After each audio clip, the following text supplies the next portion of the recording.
are aware that I was in government, but I left government voluntarily.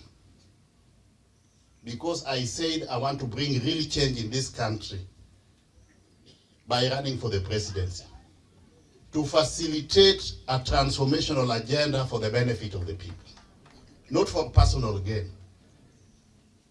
I understand the problems and challenges facing Kenyans.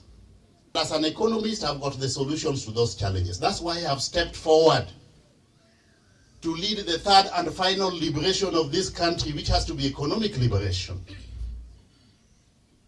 We need to bring down the level of taxation if we are to reduce the cost of living. That is the problem.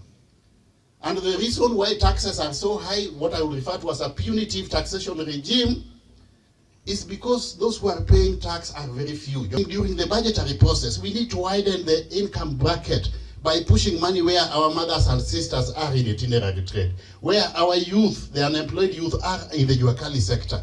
Like an economist, I've done my maths. We are capable of reducing the level of income tax from 35% to 20%, and VAT from 16% to 10%.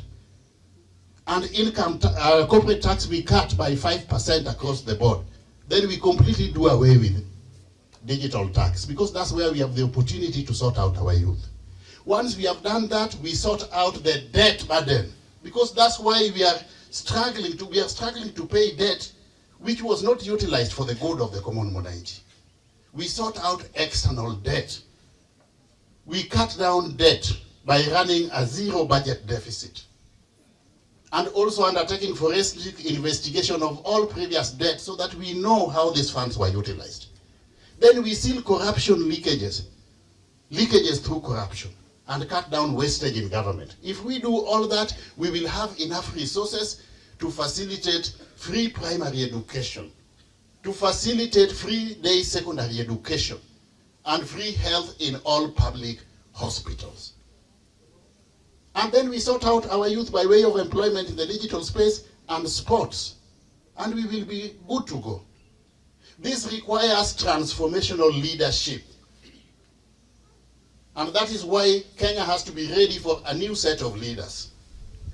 And if we are changing leadership at the top, we must also change leadership at the bottom here.